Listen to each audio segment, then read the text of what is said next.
Good morning, good afternoon, and good evening. Welcome to the session 3 of the online training workshop on advancing government innovation and leveraging frontier technologies for disaster risk reduction and building resilience, co-organized by the UN Office for Disaster Risk Reduction, Global Education and Training Institute, and the UN Department of Economic and Social Affairs through its UN Project Office on Governance of the Division for Public Institutions and Digital Government. My name is Mi-kyung Park, Governance and Public Administration Officer at UNPOG, DPIDG, UNDRR, and I'm the facilitator of today's session. On behalf of the organizers, I would like to thank all participants from many countries across the world for joining us today. We would also like to deeply appreciate your active and enthusiastic participation during the sessions, as well as in the online discussion via Workspace. Today's session, session 3, will address the inclusion of vulnerable groups in DRR policy design and implementation to build resilience. As a cross-cutting theme in DRR, this session will introduce various approaches, strategies, and innovative practices of including and engaging vulnerable groups. We have a very rich agenda today with speakers from diverse backgrounds and expertise to discuss this important topic. There will be 4 thematic presentations and 2 country case presentations. We'll then have a Q&A discussion after that. And you're invited to share your questions through the Q&A box. When you leave your question, please indicate which presenter you would like to address your question to. Now, without further ado, let's start the session. Firstly, I'll begin with an overview presentation on addressing special vulnerabilities of vulnerable groups and leaving no one behind in DRR and building resilience. Next slide, please. And this is what my presentation will be composed of. In my presentation today, I will also introduce some selected contents and cases from the training toolkit, which are all now available on the workspace. While there's no separate module on this topic of inclusion of vulnerable groups, you can find diverse relevant strategies and cases from different modules of the toolkit as a cross-cutting theme. Next, please.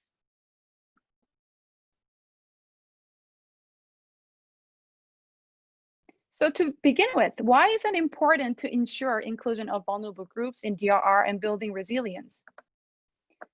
It is because vulnerable groups with special vulnerabilities, including those listed here, are disproportionately affected by disasters.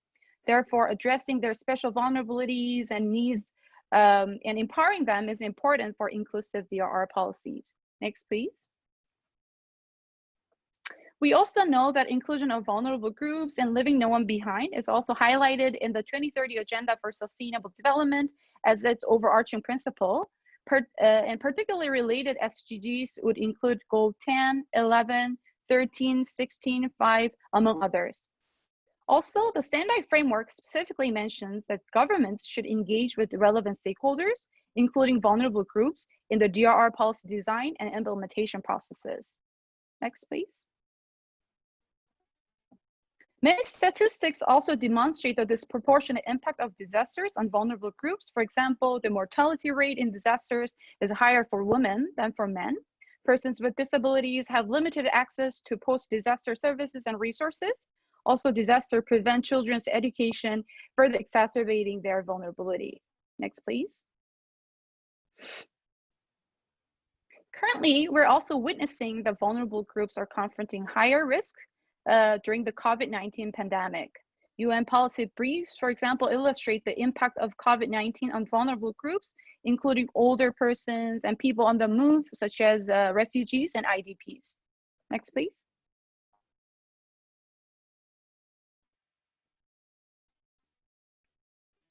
Then, what are the special vulnerabilities that vulnerable groups confront during disasters?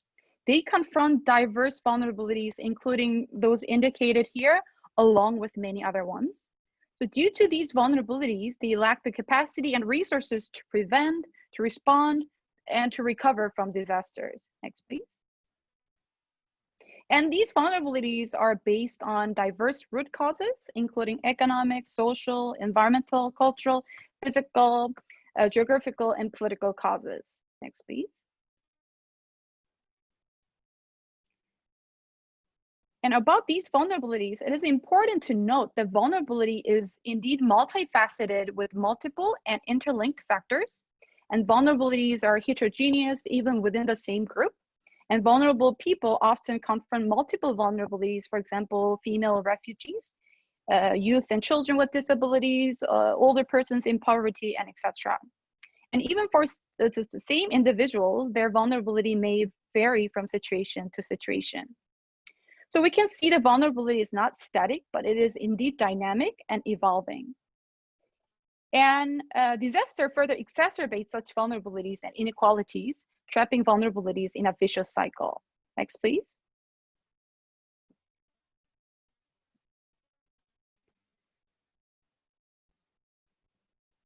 Yes, next, please.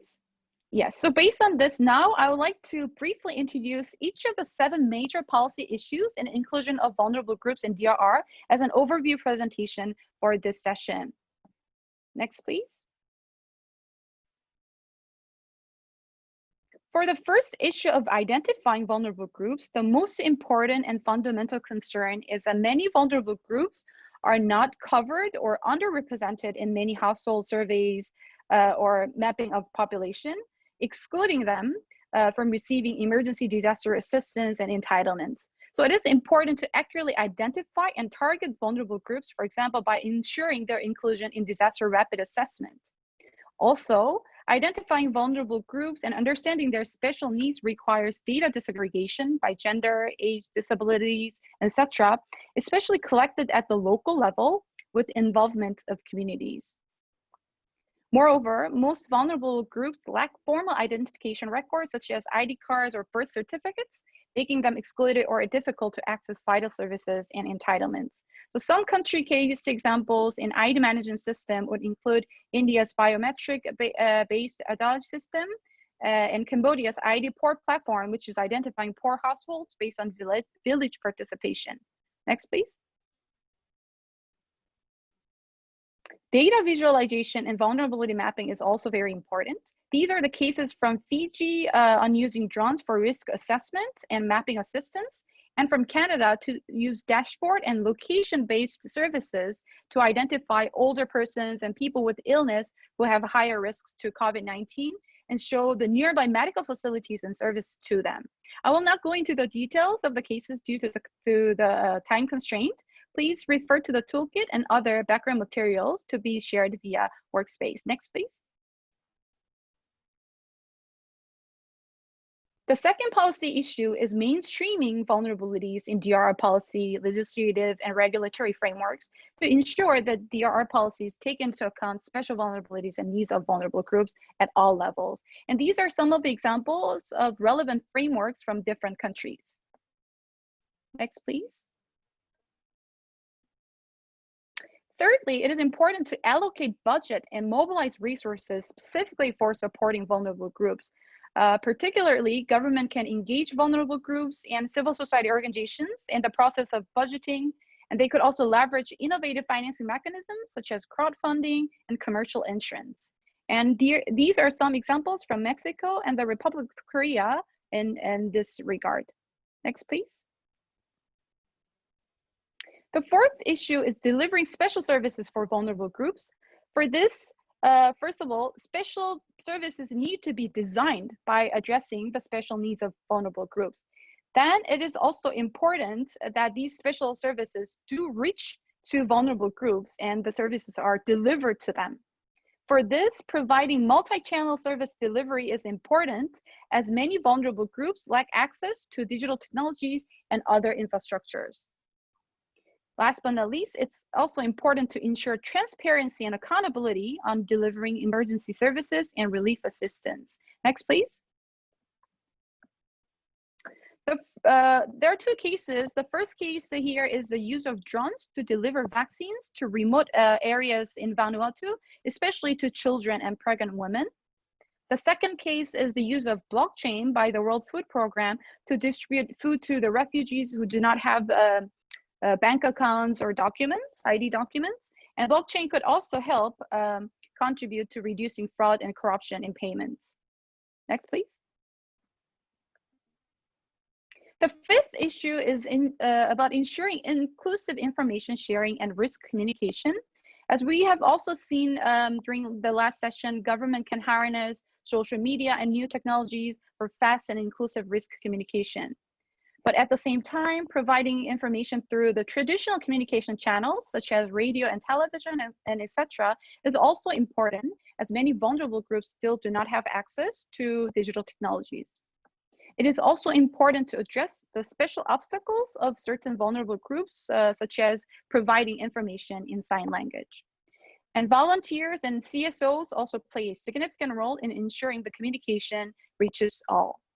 Also, it's important to note that inclusive information sharing is critical for building public trust on government, and government also needs to prevent the spread of misinformation, which may create panic and further marginalize vulnerable groups due to stigmatization. Next, please. These are two examples of UNICEF and Haiti, where mobile phones and social media were used for risk communication, with active participation of the youth and Haitian diaspora volunteers, respectively. Next, please. The sixth issue is about engaging vulnerable groups in the DRR policy processes, as they're often excluded from the decision-making, which makes them more vulnerable to disasters. Through engagement of vulnerable groups, it is possible to better understand their special needs, raise awareness and share information, exchange knowledge and skills, mobilize support and resources, promote transparency and accountability, and strengthen monitoring evaluation. Therefore, legislative frameworks and institutional arrangements to promote such engagement and participation of vulnerable groups in DRR is essential. Next, please. Also, the concept of citizen science and citizen science engagement is introduced in the toolkit, where citizens play diverse roles such as sensors, basic interpreters, and also participate in problem definition and data collection processes, as well as in broader data analysis and planning processes. And here in the table, you can see some of the specific examples of citizens' contribution in each stage. Next, please. Through such engagement and participation, government can co-create and co-design special services and policies with vulnerable groups, and also furthermore by tapping on their skills, knowledges, and as well as their experiences in disasters. Next, please. The last issue is empowering vulnerable groups as an agent for change in DRR, particularly by establishing an enabling environment and addressing the digital divide and building capacity, including awareness campaigning. We can see on the right that establishing an enabling environment is multidimensional, including diverse elements covered during this presentation, such as statutory framework, resources, policies and strategies, and stakeholder engagement and public confidence. Next, please. Also bridging the digital divide caused by various gaps, and furthermore promoting digital inclusion of vulnerable groups is highly essential, as many participants have shared their comments and questions during our previous sessions and during in the online discussion already. Next, please. Lastly, continuous capacity development of vulnerable groups is highly needed. This is a step-by-step capacity development process, which you can find in module 3.1 of the toolkit. Next, please. So to summarize my presentation, these are some policy recommendations in various dimensions, laws and regulations based on different geographic conditions and priorities of each region, leadership and inclusive mindsets of government officials and other relevant stakeholders, local ownership, strategy, and actions by local government, and community-based strategies, multi-stakeholder engagement, monitoring review, and capacity development are very important to foster inclusion and empowerment of vulnerable groups. Only with such multidimensional and holistic approaches can the real meaning of inclusion and empowerment of vulnerable groups and leaving no one behind be realized in an inclusive and sustainable way? This is the end of my overview presentation, and which will be further respectively covered in depth by other presenters of this session. Thank you very much for listening. Yes, now it is my great pleasure to invite the second presenter, Ms. Kim Malaliu, Deputy Chairman of the Telecommunications Authority of Trinidad and Tobago and the Senior Lecturer at the Department of Electrical and Computer Engineering of University of the West Indies, to deliver her presentation on the topic of promoting digital inclusion of vulnerable groups for DRR and building resilience. She's also the co-author of the recently published report by ITU on women, ICT, and emergency telecommunications. For Ms. Malaliu, we'll have a short separate Q&A at the end of her presentation, as the time is very late in Trinidad and Tobago. So please leave your questions to Ms. Malaliu while she's presenting. Yes, Ms. Malaliu, the floor is yours. Thank you very much, Mi-kyung. Good afternoon, good evening, and good morning to participants, presenters, and hosts. My contribution to the session on inclusion of vulnerable groups in DRR policy, design, and implementation to build resilience focuses on digital inclusion. I address the matter by considering groups who are multiply vulnerable. Next, please.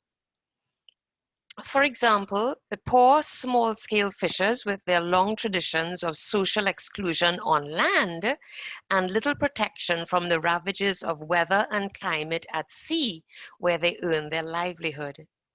Another example, next please, is the case of women who continue to suffer debilitating forms of discrimination, and particularly those who are poor and live in underserved rural areas. You will hear a lot more about this in the subsequent presentations today. We acknowledge that access to information and communications technology, ICT, is essential for disaster resilience. Yet a crippling barrier for those already vulnerable groups is the digital divide.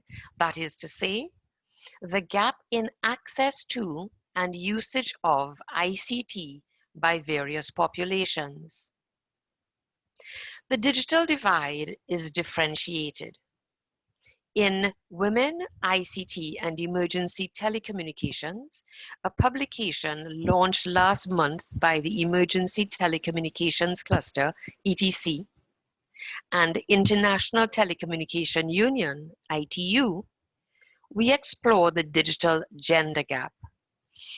And we find that, for example, in mobile, the gender gap is 45% in Pakistan and 60% in Rwanda. In internet, the gender gap is 12% overall in developing countries, having increased by 7% from 2013 to 2019. Yet, the fundamental divide derives from the lack of access to digital opportunities to live the life that one values. So to narrow the gap, we go beyond access and use to the strategic aspects of self-actualization and agency. This agency is particularly important in and to disaster risk reduction. Next slide, please. Our explorations show that access to information, access to cash, engagement and participation, learning, and changing the perceptions of vulnerable groups, not only by others, but also by these groups themselves, are among the key ways in which digital technology can empower vulnerable groups for disaster resilience. To be of most benefit to the vulnerable, though, ICT must be used in all stages of the disaster risk management cycle. That is to say, mitigation, preparation, response, and recovery. And it must be familiar, affordable, accessible to all, and acceptable to them. Next slide, please. We consider the technologies that fall into these categories, namely free-to-air, FTA, radio and TV, basic cellular voice with SMS, and the mobile internet. You see that we focus here on the access technologies. That is to say, those technologies, prior, please, thank you. We focus on those technologies today, because we have a short time, on those technologies that the vulnerable use directly. So I also include distance learning platforms as a value-add technology because of the critical role that context-appropriate learning plays in resilience. To build resilience through technology, it is important to recognize how each of these technologies can empower vulnerable groups for disaster resilience. FTA, free-to-air broadcast, for example, that is to say TV and radio, is a powerful channel for changing perceptions of the vulnerable and accessing information. It facilitates basic levels of learning and with call-in options provides the opportunity for engagement. Next, we consider cellular. Next slide, please. Thank you. Cellular voice with SMS is a critical baseline for information and also for accessing cash, particularly for the unbanked. Next. The mobile internet offers a rich portfolio of capabilities, not only directly for the vulnerable, but also indirectly through measures taken on the basis of intelligence gathered through big data analytics on social media for rapid assessment. Next. And when coupled with context-appropriate distance learning platforms driven by innovative frontier technologies for accessibility, interaction, and personalization, represents a powerful agent for capacity building, which of course is key to resilience building. So in sum, we look at these very important access technologies for the vulnerable, and we consider the relative suitability of the general access technologies for different vulnerable groups. And when we do so, we consider, on the one hand, the technologies themselves, and on the other, the benefits to the vulnerable. And that is to say, through access to information, access to cash, the enabling of engagement and participation, which is so very vital to resilience building. Also, these access technologies and their capabilities with respect to learning and changing the perception of the vulnerable. You will hear about many of the sources of vulnerability that afflict women. And the changing of those perceptions, not only by others, by themselves also, is very important. And ICTs, and these ICTs in particular, have a considerable role to play in this regard. Next. Next slide, please. When we consider the relative suitability of the general access technologies for different vulnerable groups, we do so in accordance with their position along a growth path. Resilience, for example, adequate to protect oneself. That is to say, the lowest level of resilience. But also along the growth path, we consider resilience enough to contribute to disaster risk reduction of others, and ultimately resilience enough to take on leadership roles in DRR. Each stage along this pathway is characterized by the use of a set of context-appropriate technologies and the conduct of a set of context-appropriate activities. Next, we consider the levers to promote digital inclusion for the vulnerable. Just taking a look at the time. And that is to say, device cost, operational cost, competence to use the ICT, and infrastructure. Recognizing that the potential benefits, the potential benefits of technology often rely on a host of enabling factors such as policy, regulation, and operating standards. In the case of the key technologies used for disasters, that is to say, FTA broadcast, cellular voice, internet, land mobile, and amateur radio, we recognize the relative features which drive policy, regulatory, and operational standards. For example, let us consider the internet and cellular networks. These call for the most infrastructure, while amateur radio calls for the least infrastructure.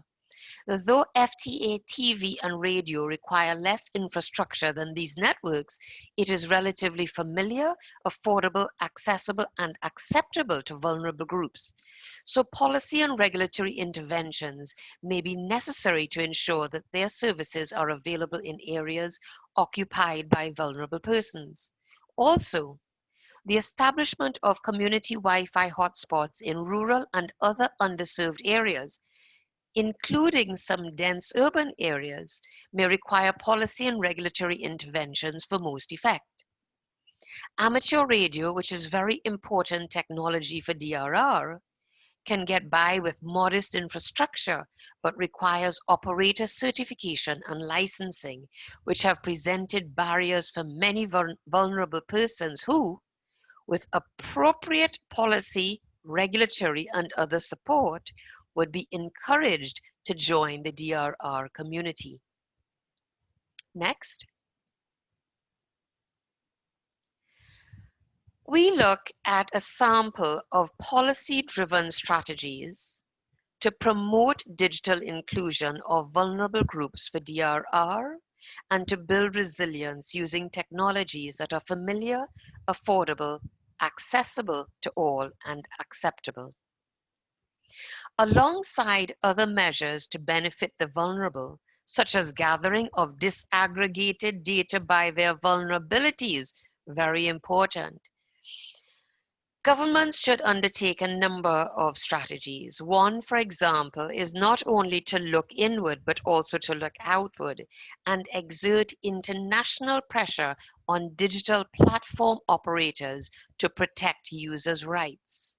Also, they should ensure that national emergency telecommunication plans are in place and that they are articulated and developed through a multi-stakeholder approach involving national governmental agencies, ICT private sector, mobile and satellite, and communities at risk, including, of course, vulnerable groups. Governments should ensure that these national emergency telecommunication plans require multimodal communication provisions in text, audio, video, and if possible, haptics during all phases of the DRM cycle. Impact-based forecasting is particularly useful for vulnerable persons of low literacy as it depicts risk graphically and pictorially, rather than the traditional way of a very technical representation. These national emergency telecommunication plans should also require emergency messaging across multiple channels, including FTA TV and radio and SMS at no cost. Governments should also require that and incentivize service providers to offer accessible ICT devices, services, and support, as well as accessible financial services through mobile money and the enabling infrastructure and facilities such as biometrics and blockchain. The service providers should be required to meet universal service obligations to ensure that FTA cellular and Wi-Fi coverage is available to the vulnerable wherever they reside. And they should be required to introduce ICT market innovations to enable affordable services for the vulnerable. Governments should also incentivize community radio stations, which are so vitally important, especially where it is that local communities speak in dialects and languages that are not available through the standard media. Governments should encourage the vulnerable to tell their stories through a variety of ICT channels. They should establish community Wi-Fi hotspots with training and mentorship, especially for those with community centers available for those who do not have devices themselves. They should encourage the vulnerable to tell their stories, encourage the inclusion of the vulnerable in the co-design of ICTs, and recognize their contributions. They should support community innovation through maker spaces in schools and community centers, promote ICT for DRR use, study, design, and leadership by all vulnerable groups. Integrate ICTs seamlessly into DRR campaigns, public awareness, and capacity building. And probably most important of all, collaborate. Remember Principle 3 of effective governance for SDG implementation. Institutions at all levels of government and in all sectors should work together and jointly with non-state actors towards the same end, purpose, and effect through collaboration, coordination, integration, and dialogue across levels of government and functional areas. Next, please. So, to wrap up, we recommend a 360-degree strategy to promote digital inclusion of vulnerable groups for DRR to build resilience. And that is to say, longitudinally through the DRM cycle, mitigation, preparation, response, and recovery, instrumentally using context-appropriate technologies, laterally across technology, policy, regulation, advocacy, research, innovation, DRR and ICT ecosystems, projects, and communities, stratified across all tiers of the growth path, temporarily in and for the short, medium, and long term, methodologically through a mix of systematic and ad hoc, institutionalized and informal, and all the while sensitively recognizing multiple vulnerabilities. Thank you very much.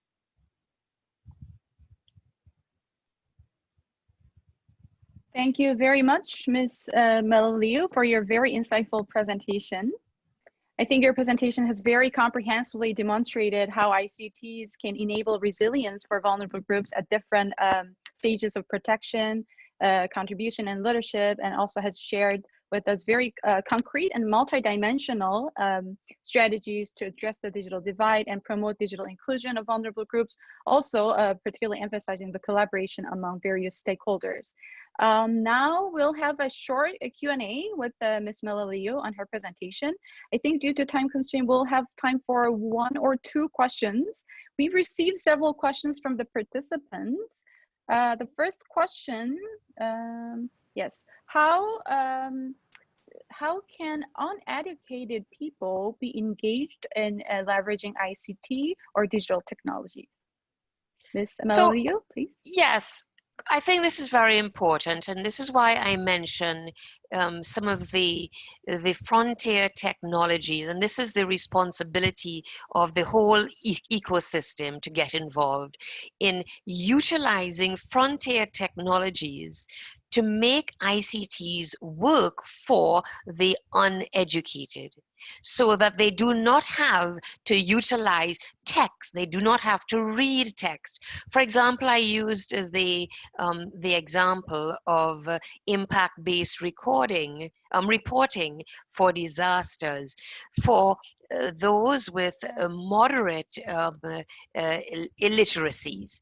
But for those who are entirely illiterate, then the utilization of frontier technologies for using ICTs for through video and other forms of engagement that do not require literacy. These are very important ways. Okay, thank you. I think we have time for one more question. Yes, the next question is, multi-stakeholder engagement is one of the essentials for success of any intervention. However, at the same time, it is one of the most important, most difficult tasks because of divergent priorities. In that regard, how can we align various stakeholders towards a common goal? You, in later part of your presentation, you particularly emphasized this multi-stakeholder collaboration. Yes, so could you kindly answer to this question, please? Yes, I speak from my experience as the Deputy Chair of the Telecommunications Authority. And what we find there is that for us in the telecommunications sector to discharge our responsibilities, we rely on multiple other sectors. And therefore, we have taken it upon ourselves to gather together these other sectors and to have them understand their role and impact on the development of the telecommunications sector. So my answer to the question is that those leading institutions play the role and reach out to other sectors, stakeholders in other sectors, and bring them together.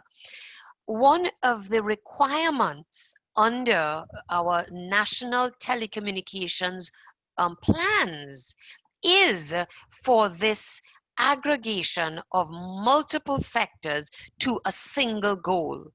So one of the ways in which one of the focal points for multi-stakeholder engagement in this context could well be the development of your national telecommunications plans. If you have those plans in place already, then it is for the renewal and revival of those plans, which necessarily calls for the participation of multiple sectors: the disaster sector, the meteorology sector, the ICT sector, social development, etc. So this is the kind of opportunity that one could use through a single focal point, that is the development or renewal of the National Telecommunications Emergency Telecommunications Plan.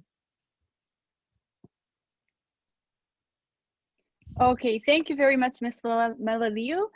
We've received many more questions, but due to time constraint, I don't think we'll be able to address all the questions here today, but we would definitely like to invite you to also join our online discussion in Workspace, where you could also further contribute to the discussion with the participants if possible. So thank you very much once again, Ms. Malaliu, for joining us and delivering your presentation today, despite the very late time in Trinidad and Tobago. Thank you very much. It was a pleasure. Bye-bye. Thank you.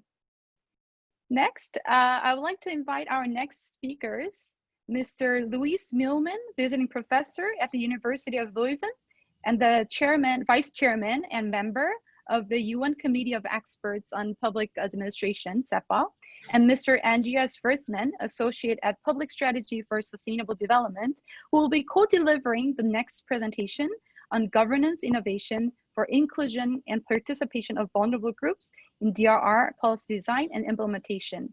Mr. Mielman, the floor is yours. Thank you very much, Mi-Kyung. Good morning, good afternoon, good evening to everybody. So the first question is, next slide please, is about governance innovation. We have two questions. The first part I will deal with, and the second part my colleague Andreas. The first question is about governance innovation aimed at fostering engagement and participation in DRR. And in the last presentation we just heard from Mrs. Kim Malalieu, one of her last slides was a long to-do list about for governments. So the question is also, are governments ready? And that's where the governance question comes in very much.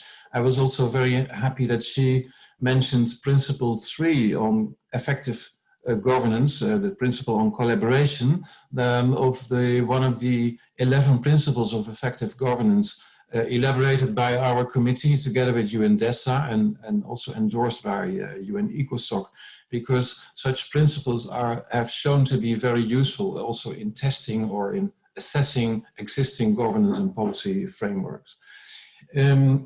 What is good to mention at the start, next slide please, is that under this question it's important to realize that we have two specific SDGs, 16 and 17, which are the enabling SDGs for all the other SDGs, and so we tend to call them the governance SDGs. Next slide please. So why do we need new approaches on governance? I'll give you two good reasons. One is that there is a vicious circle of vulnerability and disaster risk. For example, poor farmers are particularly exposed to natural disasters, which again increase their poverty. And this is like a vicious circle of deterioration, and we need to break the circle. But secondly, reducing occurrence of hazards, of some hazards and many hazards, is difficult or even impossible. So reducing vulnerability and increasing resilience is really a main opportunity to reduce disaster risk, and therefore new governance approaches promoting to reduce vulnerability are essential. Next slide, please. But before we can do that, we have to define what is governance, and there are so many definitions of governance. I come from government practice, so I have almost 40 years, difficult to say, 40 years of experience in subnational, national and European government. And I have to use a very practical, very pragmatic definition. And my definition is that governance is about how public administration organizations and other stakeholders develop solutions and create opportunities for societal change. And this broad definition includes a lot of things. It is which institutions, which instruments and tools, how you organize processes, and how you define roles of actors. So in very short, government is who, policy is what, and governance is how you do things.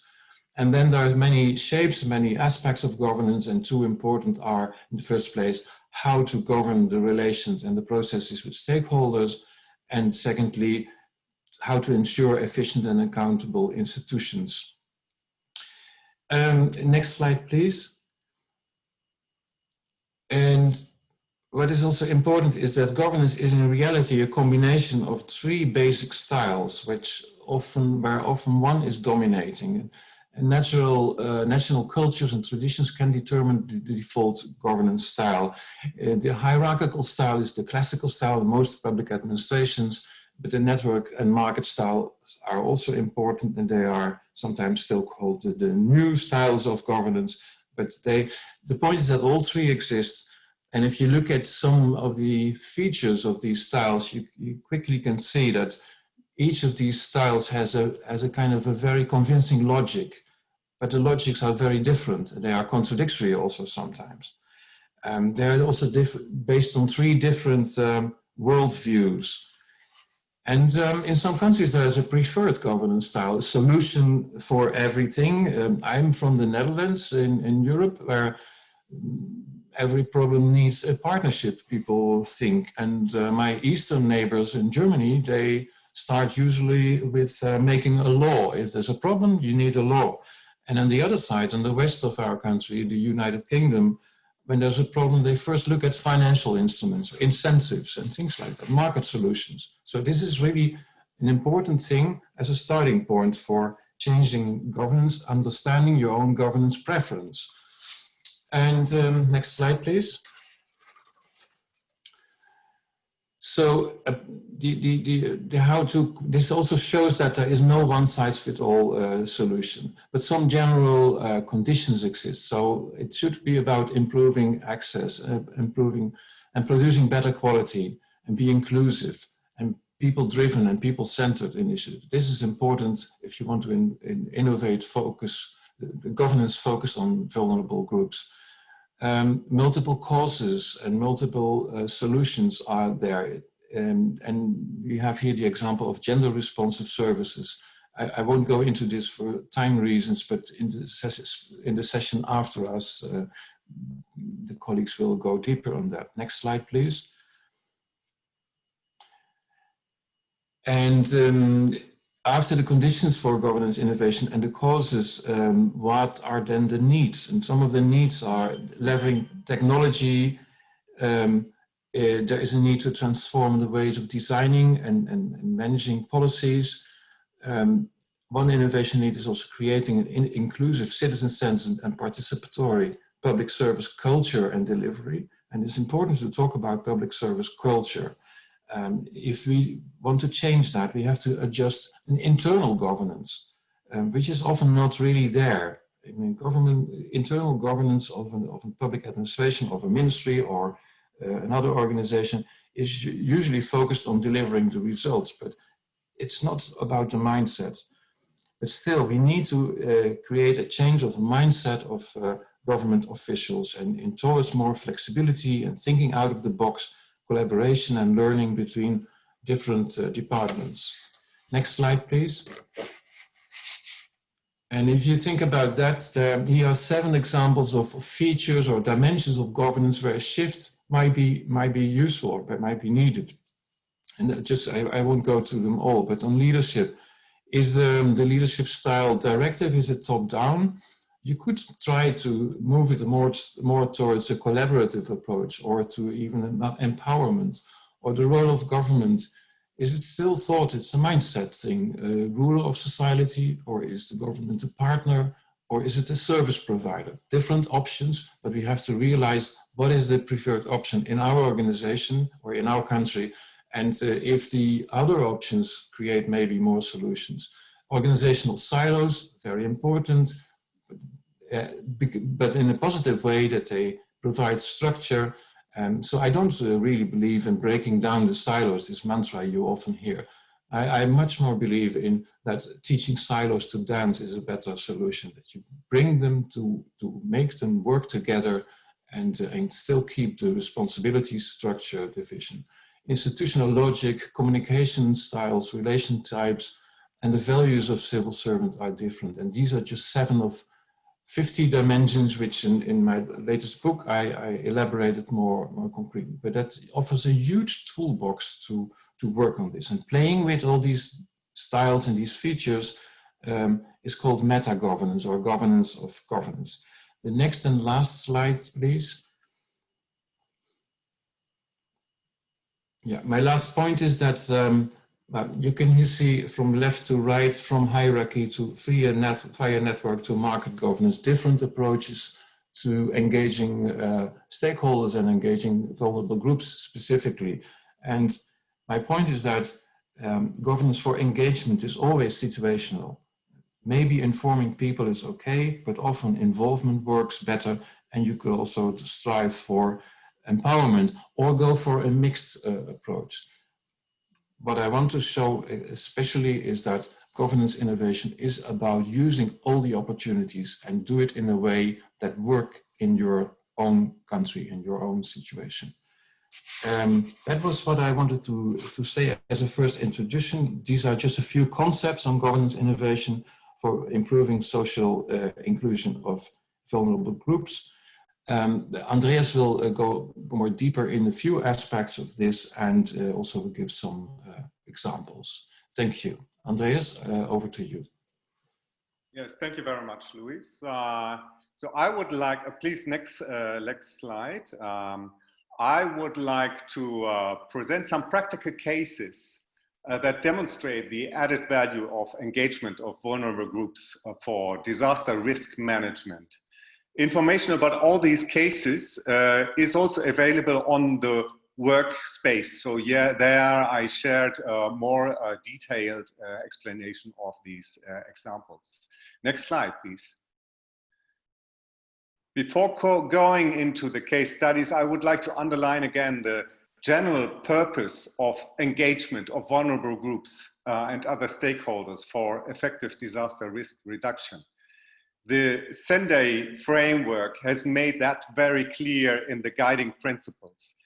Disaster risk reduction requires an all of society engagement and partnership. It also requires the empowerment of local communities. In particular, an inclusive, accessible and non-discriminatory participation of vulnerable groups is needed. In short, the purpose of stakeholder engagement is to empower people, vulnerable groups and communities to build their resilience. That means active engagement is needed in all stages of disaster risk management.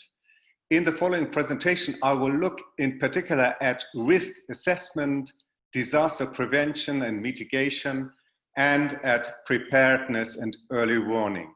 Next slide, please.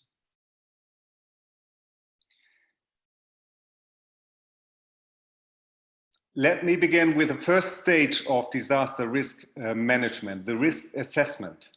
In the risk assessment, all hazards in relation to a society's vulnerability are being investigated. This involves assessing the intensity of natural hazard and the probability that it will occur, identifying the key risk factors, drawing up damage scenarios, and measures for an effective reconstruction. Stakeholder engagement and participation of vulnerable groups has to start at the earliest stage. It has to start already in the disaster risk assessment. Therefore, risk assessments have to be participative and community-based. The risk assessment at the local community level ensures the consideration of the specific local context and hazards. It enables participation of all stakeholders, including vulnerable groups. And it explores and mobilizes also local capacities in the further disaster risk management. Local assessments should use instruments of participatory governance to ensure a meaningful stakeholder engagement. Surveys, for example, among residents can help to explore risk factors such as the situation of housing, in particular in poor resident areas. Sometimes it is also useful to do targeted interviews with citizens, in particular with people from vulnerable groups that might otherwise not be in the position to fully contribute their views. For example, migrants or refugees. Interviews should be done at the people's homes or at their workplaces so as to understand the concrete environment and the hazards that play a role there. Finally, workshops with citizens or with communities of vulnerable people are a very good instrument to bring the different views together, to brainstorm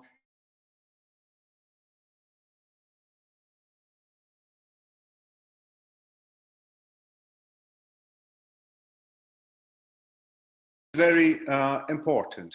For example, discussion in small groups, brainstorming sessions, and so on. Next slide, please. Now it's about the next stage of disaster risk management, the disaster prevention and mitigation. Disaster prevention and mitigation covers activities aimed at preventing the occurrence of harmful natural events. Here, the engagement of people from local communities and vulnerable groups can help mobilize resources for risk prevention. I would like to illustrate this with a project implemented by the Red Cross Indonesia in the coastal region of Demak in Java, Central Java. The villages there are very exposed to flood risks from storms and other events. Erosion processes and the destruction of ecosystems at the coastline have increased those risks. Now, in this project, the communities of local villages have been mobilized to restore ecosystem through mangrove plantation. So you see, engagement of vulnerable groups doesn't only mean consultation, it also means practical engagement in prevention works. Here, the approach was to recruit community-based action teams from the villages to train them in disaster risk reduction, early warning action, and in the practical mangrove plantation. And then the plantation activities were coordinated by the village authorities.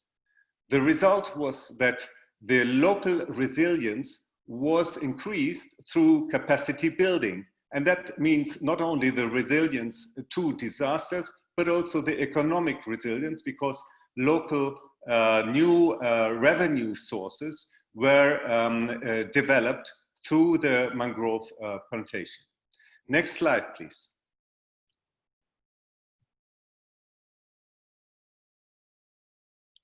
Now, here it is about promoting engagement in preparedness and early warning.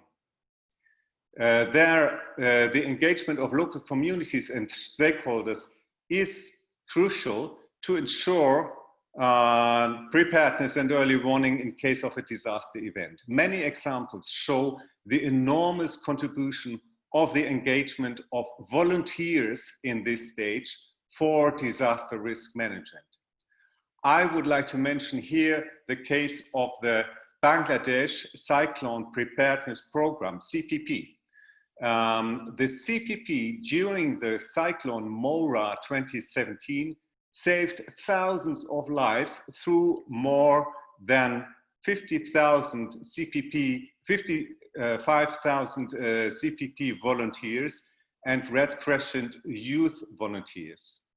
The volunteers come from the vulnerable village communities. They know the context and the people in the villages, they speak their language, etc. In case of alarm, the volunteers pass early warning door to door in local language and help to evacuate to safe shelter. They also use a flag system and megaphones. In 2017, they reached out to 500,000 people and helped to evacuate them within 24 hours. So the essential precondition for this system was the training, the recruitment, the training of the volunteers, regular drill exercises, in particular, groups of young people from the Red Crescent youth organization. They developed a very strong commitment to take responsibility and to act in the situation of emergency. Now, please, next slide.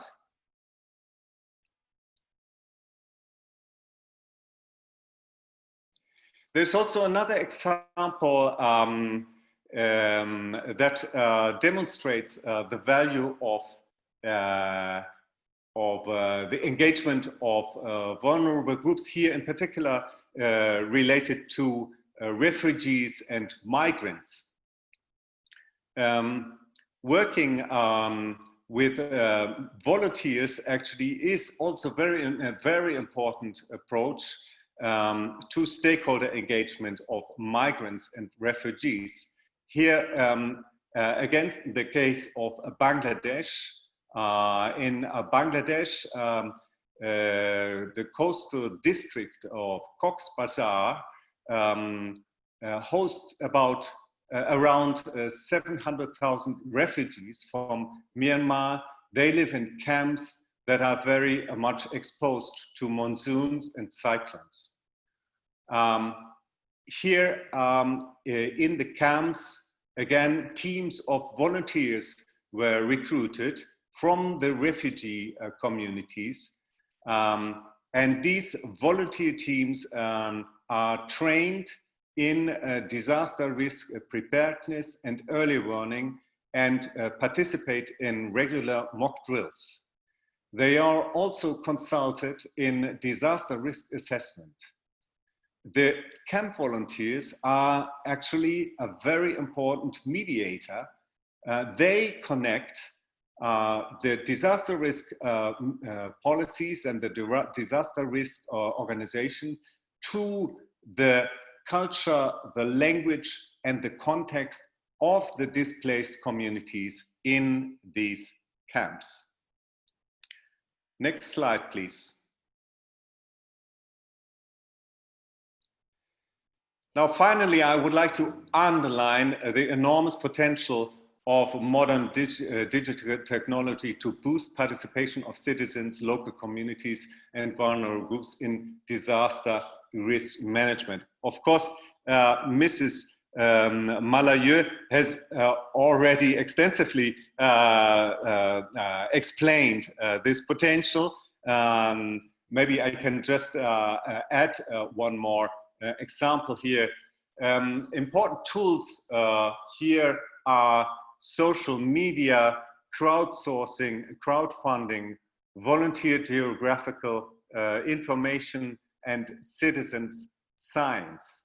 Of course, as Mrs. Mallieu already underlined, it needs a very focused and targeted policy of the governments in order to exploit the potential of these new technologies for disaster risk management.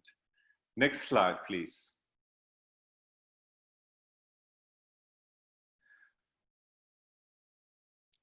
There's not enough time now to go into the detail of this. I just want to highlight one tool that is really interesting for all stages of disaster risk management. Crowdsourcing. Crowdsourcing means that a large group of people are used as a resource to achieve shared objectives. Contributions can be pieces of information, creative ideas, micro-tasks, or financial funding. Now, with the internet, this approach has become a very powerful tool. Crowdsourcing platforms can very effectively enable individual citizens or communities or vulnerable groups to actively participate in disaster risk management and help improve the overall outcome of disaster risk reduction. Many of them function based on an interactive map, like the New York City severe weather crowdsource mapping platform you see on the PowerPoint slide at the right side. Citizens use maps like this to identify their location and then provide a broad range of input that can be used for disaster risk management.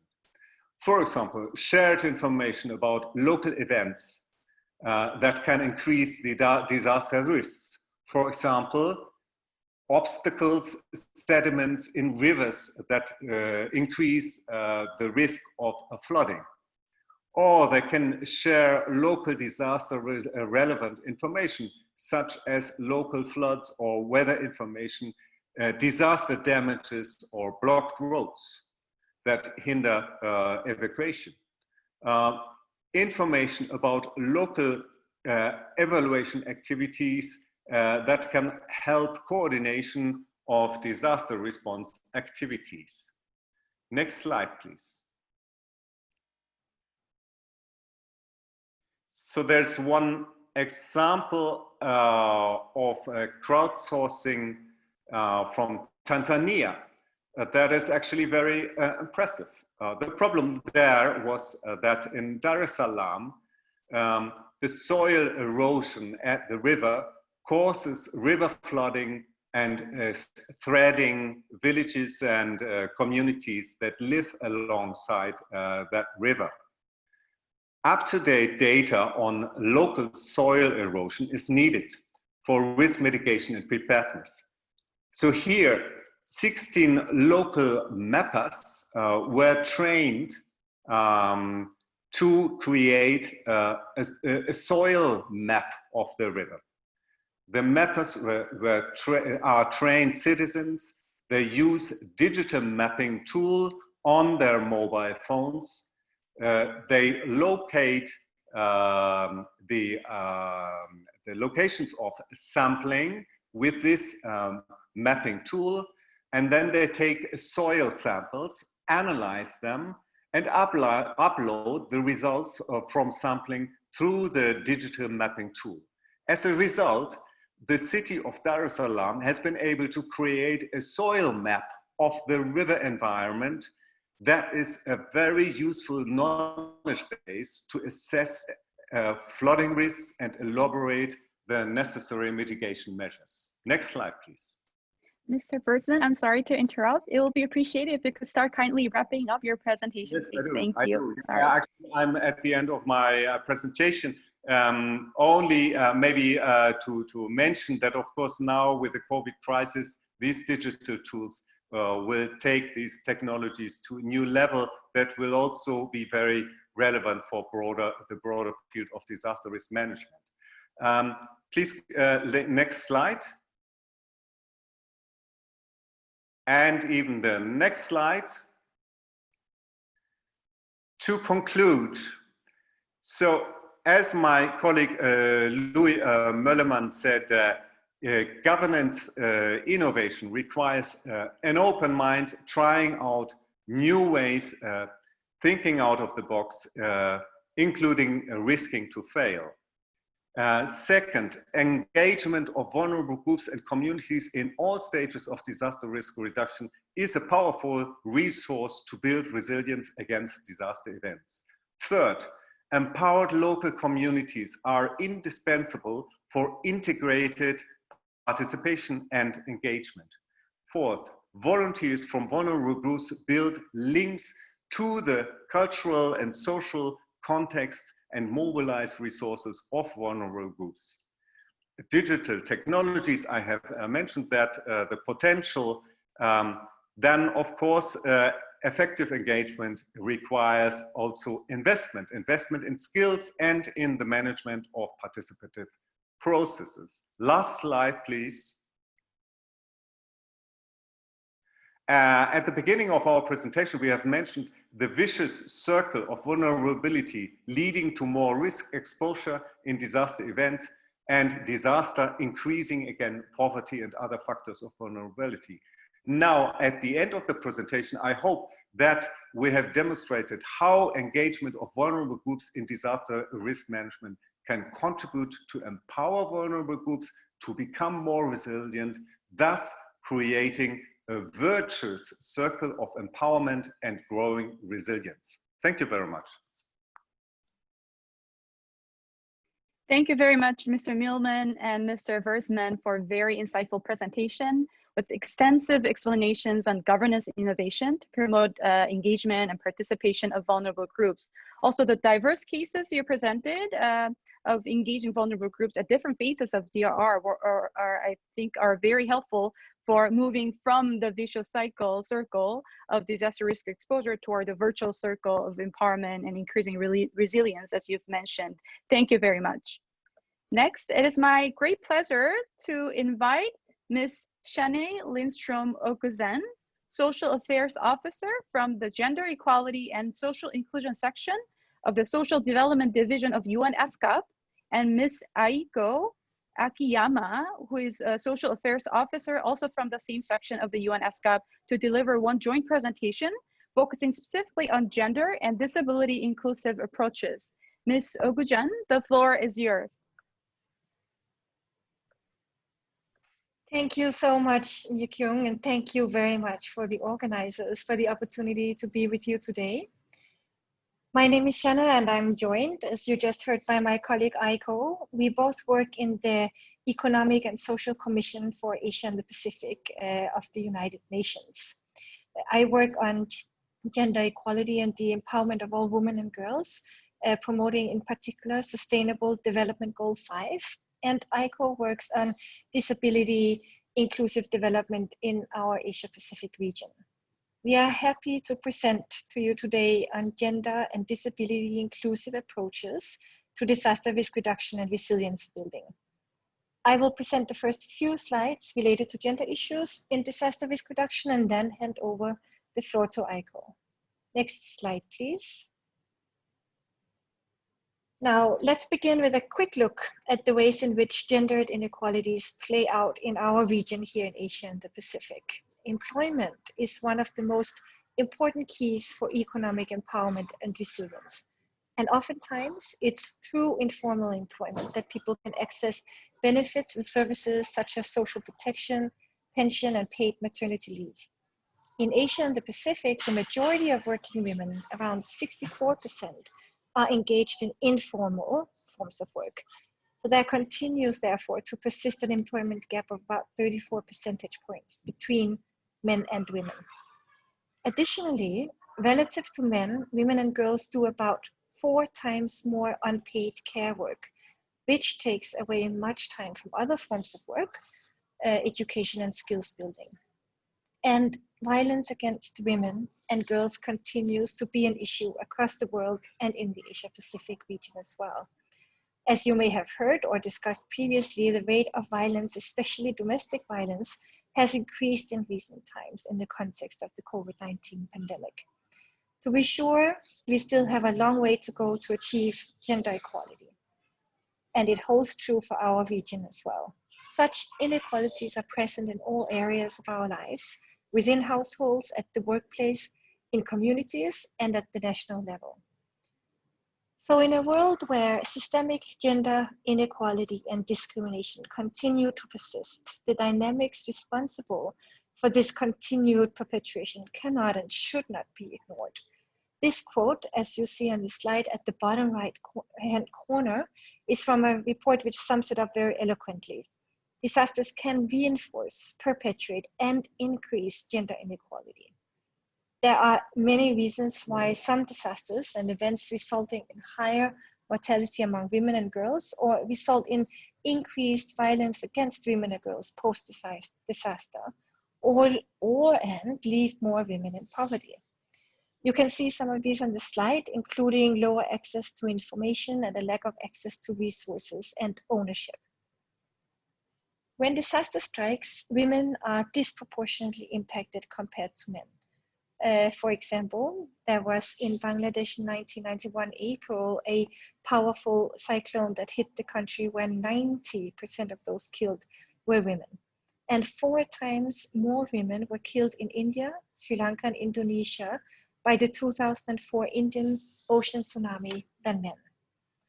Now, much of this can be addressed or even prevented with foresight and appropriate planning, as we have just heard from our other presenters and experts. For example, Bangladesh has made its cyclone preparedness program more inclusive of women. Now, women are involved in the design of early warning systems, the building of cyclone shelters, and in raising community awareness. So this deliberate policy of promoting women's leadership in all sectors has managed to lower the ratio of female to male deaths by almost 2/3. Now, the cross-cutting nature of gender equality and disaster risk reduction is reflected in many global commitments. You see it on the upper right-hand corner on the slide. The 2030 Agenda and the Beijing +25 Declaration for Asia and the Pacific both stress the importance of women's inclusion, leadership, and ownership of risk management and resilience building. And these are commitments that our member states have signed on to. We also heard previously that of the Sendai framework, and here I note priority 4, which calls for the empowerment of women and persons with disabilities in roles of reduction, responsiveness, and recovery for disaster risk reduction. Next slide, please. Gender concerns and the specific needs of women and girls may be integrated at different points of disaster risk reduction efforts. Some of the urgent areas are ensuring the collection and availability of sex and age disaggregated data and mainstreaming gender throughout the disaster risk reduction processes. A lack of gender-sensitive and structured analysis is only likely to lead to subpar or sometimes even harmful interventions. Some of the urgent areas include, like I said, the collection of sex and age disaggregated data. But additionally, disaster preparedness and response may also provide the opportunity to build back better and more equal communities. So women and girls leadership in disaster risk reduction at all levels is a necessity to ensure effective planning. It's also an opportunity to promote parity and equality across the range of processes that you can see on this slide, from the technical, political, development, and humanitarian perspective.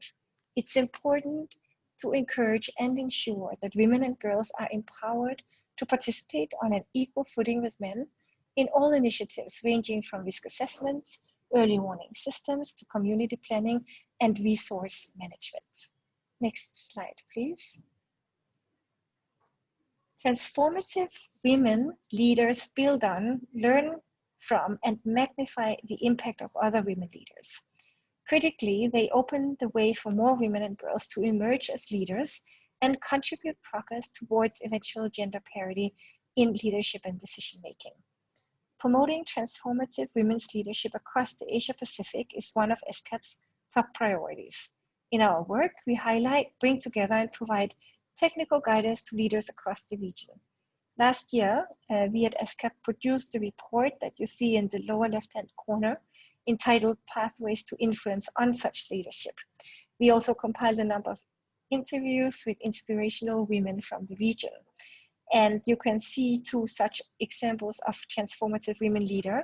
We have Maria Fides Bagasao from the Philippines and Helen Hakena from the autonomous region of Bougainville in Papua New Guinea. Ms. Bagasao has been a grassroots community organizer and leader, along with as a researcher and author for many years now. Now, her servant leadership approach has truly created the scope and resources for more women leaders to advance. She's also working on a collective basis to address the specific vulnerabilities and risks for women and girls posed by climate change. And Helen Hakena, as you see on the screen as well, if you will go to our report and read the interviews with her, you will find a very fascinating life story. Her life was thrown into turmoil by the outbreak of civil war back in 1988, and today as a peace builder, she's encouraging and advancing young women and men as feminist and political leaders. Now, her home is also one of the areas where rising sea levels are already forcing some people to relocate, which is giving rise to domestic violence, as we talked about a bit earlier in this presentation. And she, Helen, is working head-on to address this real time. Her organization is working with local authorities and the women affected who may otherwise have been left out of other climate change projects. So you can read, as I said, more about their exemplary leadership in the ESCAP publication from last year. Next slide, please. Now, at ESCAP, we are working to promote leaders like Bagasao and Hakena. Political leadership, economic empowerment, and quality data are three strategic areas for our work on gender and the empowerment of women. We also work closely with our ICT and disaster risk reduction colleagues on multidisciplinary projects. We also convene member states to share experiences and set agenda and priorities for going forward. Last year's ministerial conference on Beijing +25 review and declaration is one such example. The meeting was attended by over 600 participants, including government officials and representatives, civil society actors, private sector representatives, and UN agencies. This Beijing 25 declaration renewed member states and our commitment to advance gender equality across the region. And these commitments have been structured around the key themes, including, as you see on the screen, environmental conservation, climate action, and resilience building that calls gender responsive disaster risk reduction and climate action. So through this declaration, member states have made it clear that gender responsive disaster risk reduction is a priority area. The declaration also promotes the active role of women and girls as knowledge holders and agents of change for a more resilient world. It explicitly calls for the promotion of women's leadership and decision-making in disaster risk reduction policies and actions. So that concludes my presentation, and I would now like to hand over the floor to my colleague Aiko, who will speak on disability inclusion in disaster risk reduction. Thank you. Thank you, Shanae. Good afternoon, good morning, good evening to you all from Bangkok, Thailand. My name is Aiko Akiyama. I've been working on disability inclusive development and disability rights. So today, I'd like to follow Shanae's presentation now about disability inclusive DRR. Allow me to first use the statistics available in Asia and Pacific about officially recognized disability prevalence, which ranges actually from 1% to 24%, which is very, very, very strange because obviously some of the countries are undercounting persons with disabilities. Can you hit return, please? Yes. Global average population disability prevalence is 15% proposed by WHO some years ago. So you can clearly see that many governments are not up to that ratio, which means that many governments could actually missing more than 400 million persons with disabilities, because if we translate the 15% into the actual number, which could mean that 690 million persons with disabilities live in Asia and Pacific. Next, please. But however, are we only talking about officially recognized persons with disabilities when we talk about disability inclusive DRR? Given the fact that we are undercounting, our position is that, yes, we like to improve on official statistics, but we also like to include persons who have many kinds of difficulties in mobility, hearing, communications, self-caring, walking, seeing at the milder degrees or temporary and situational basis. If you can look at the diagram on the left-hand side, you can see, yes, there are persons with disabilities who have a permanent impairments in many respects. But any one of us could be temporarily injured, have some kind of disease or a problem so that we have some functional difficulties. Then disasters do not choose the time. They can hit any one of us in that situation. What is the mechanism for us to be able to respond to the disasters? It could be situational because women or men could be parents of young children when they have more burden to mobilities. They also need help when disasters hit. Or when we are very in a noisy places, we cannot really hear what is audibly communicated. If we are in countries whose language is not our native language, or we cannot speak that language, we do not understand what is going on. There we have problems. So when we talk about disability inclusive DRR, we have a very inclusive approach. So just to doubly advocate for this point. In Japan, for example, 340,000 persons have a disability card, and then they are recognized either deaf or hard of hearing with different impairment degrees. But when another survey done by the government asked about the whether people have some difficulties in hearing, 34 million people responded yes, with different degrees. So I just like to say that we are talking about this inclusiveness of disability, inclusive DRR. Next slide, please.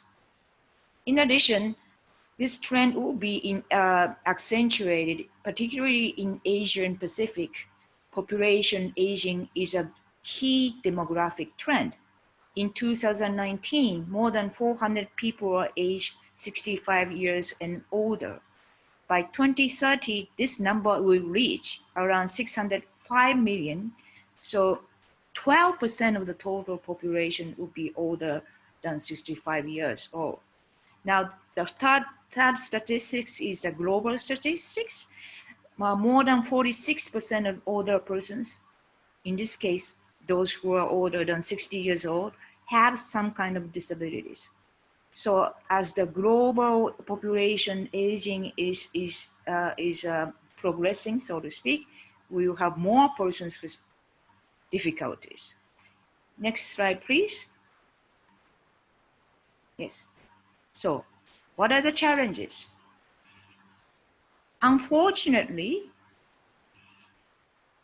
persons with disabilities, according to the statistics many times cited from Japan, mortality rate of persons with disabilities are 3 to 4 times higher than that of general population. Is that avoidable?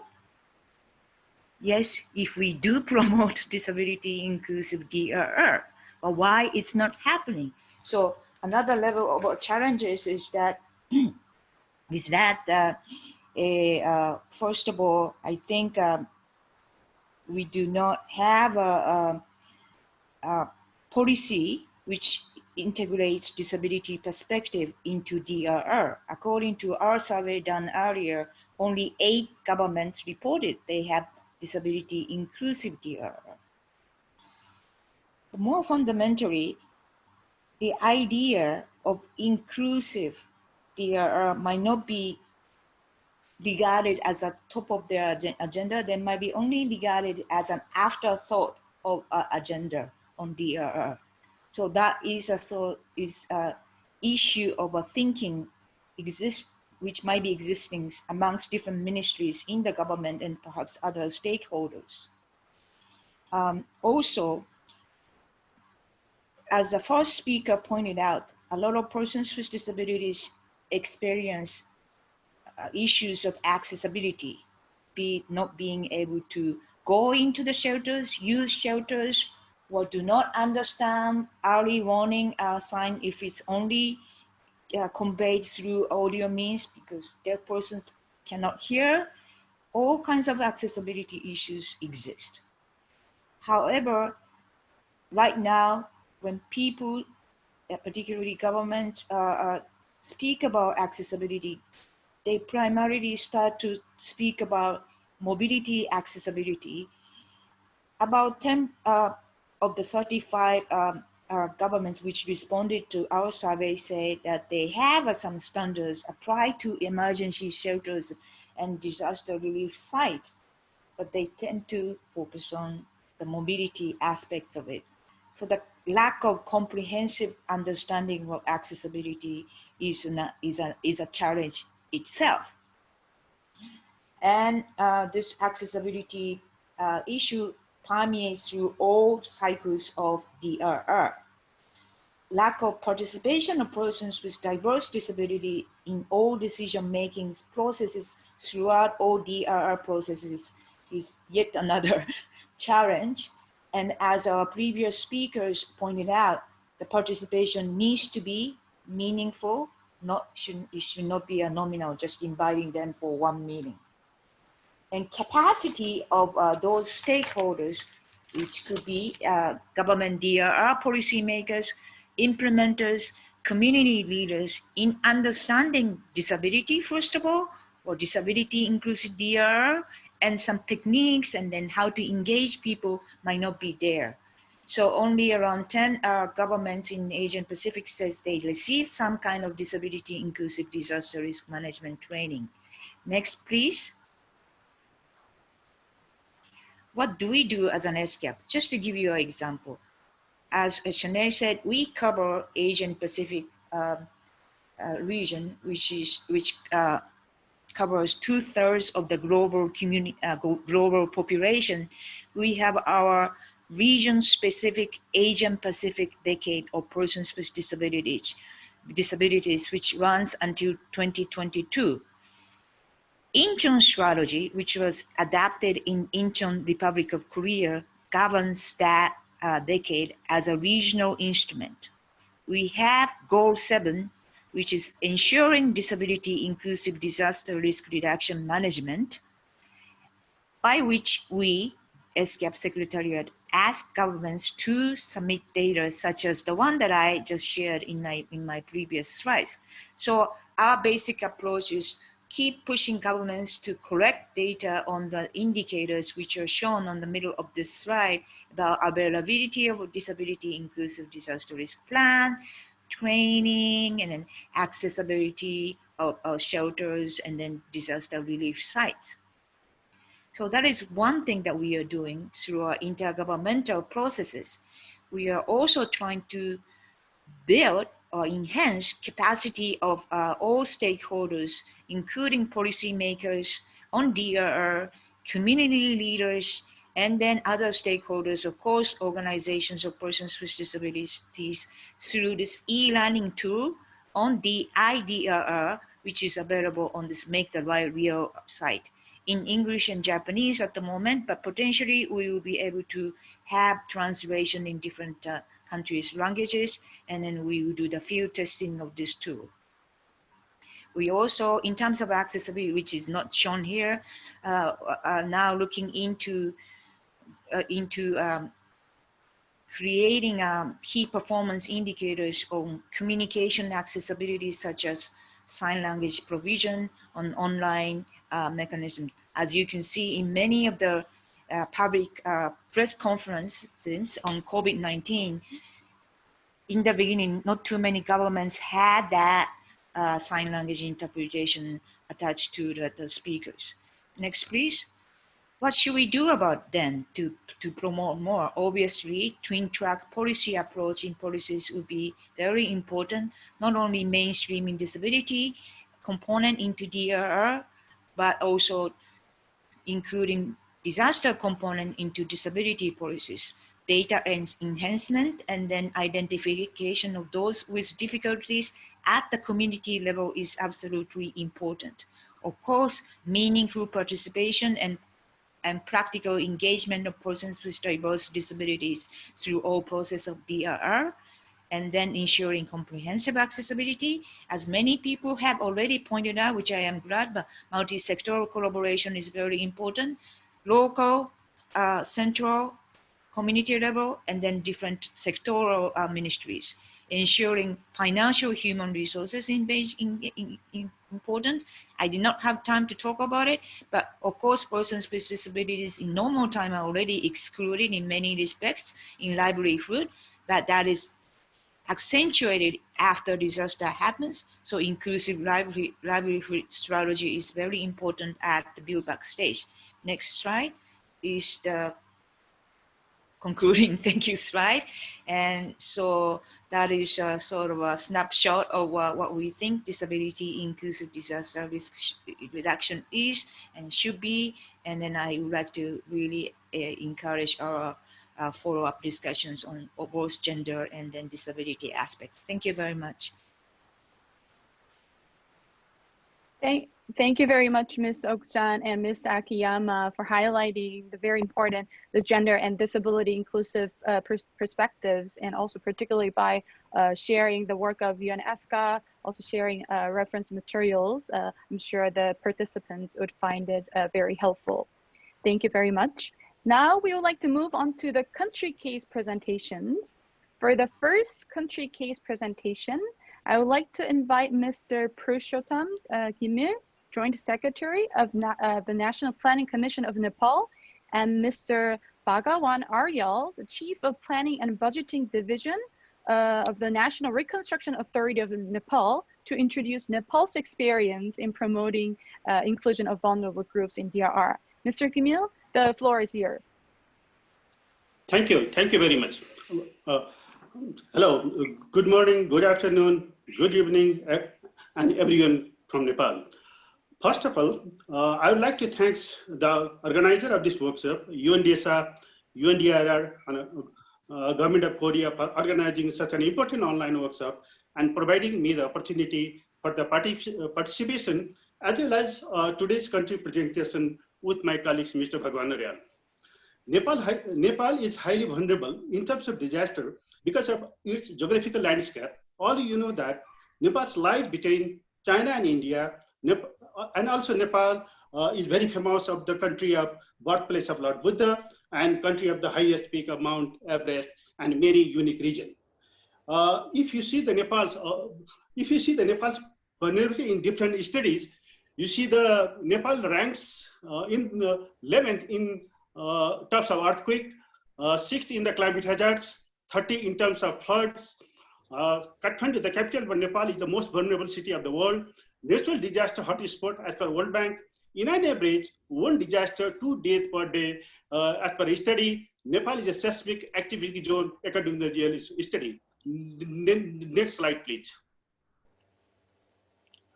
The major disaster in Nepal is also seen as flood, landslide, earthquake, epidemic, inundation, fire, drought, drought, and mostly the frequent disaster are landslide, floods, inundation, and epidemic. Next slide, please. If you see the major legal framework, in after 2015, Nepal became a democratic republic of Nepal, and Nepal has 3 types of government: that the federal government, province government, and the local government. Before that, up to 2015, in Nepal, there is one Natural Climate Relief Act 1982, which exists about more than 30 years. And after 2015, of this government, Nepal prepared different tools, different legal tools like act, policies, strategies, rules, guideline of the all three types of the government. It has federal government, provincial government, as well as district government. And if you, perhaps the most important that in 2015, there is a Sendai framework, Paris Agreement, and Sustainable Development Goals. All the basic points are the major points are incorporated of this act, policy, and strategies. Also in the province level, one of our participants, Mr. Raut, is also participating of this workshop, and he worked in the province 7. He told me that he developed a disaster management plan and strategy, also incorporated all these Sendai framework and others. If you see the district government, almost out of 753, 50% of the local government, they have the district disaster management plan. Next slide, please. If you see the institutional setup from federal to the local level, we have the National Disaster Management Council chaired by Prime Minister, and also we have the Executive Committee chaired by the Home Minister. We have the National Disaster Risk Reduction and Management Authority, the Chief Executive. All these 3 are they work on the close cooperation with the Ministry of Finance, Ministry of Home Affairs, National Planning Commission, and also they have coordinated the donors and development partner. NGOs, CBOs, and NGOs are also they work policy level as well as the field level. And also, if you see the province level, the Disaster Management Committee chaired by the Chief Minister, we have clear linkage from Prime Minister to the community level. We have very clear linkage of the working system. Next slide, please. This is my last slide. Today, the major discussion including vulnerable groups and DRR policy is any act policy strategy in the formulation process. Start from the concerned agency, and we develop the first draft, and they involve the vulnerable groups, communities, and we, in consultation of workshop, seminar, focus group discussion, special need group, the media, expert, and federal at the province at province to local level, feedback from the different interaction, including online, collection information, views and incorporate in the text, prepare the final draft with incorporating all the views and comments from the concerned stakeholder, comment and suggestion also seek from the other government authorities, submit the final approval to the concerned authorities, and implementation as specified in the different stakeholder. Involve vulnerable groups for implementation in, on the as per disaster management cycle. I think after some time limit, my 5-minute time is gone. Now I'll have to stop. I'm happy to respond to any question. Thank you so much.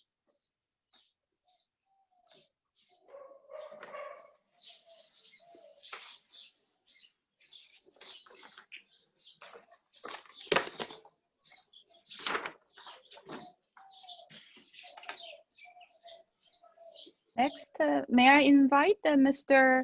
Bhagawan Ariel, Chief of Planning and Budgeting Division, yes, to begin your presentation, please. Yeah, okay.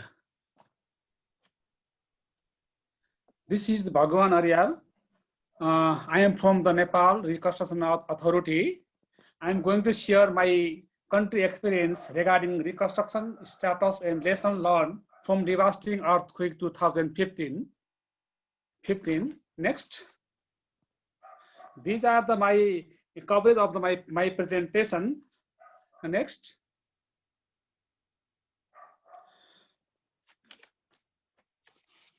You all know that Nepal is affected by the devastating 7.6 Richter scale devastating earthquake in 2015,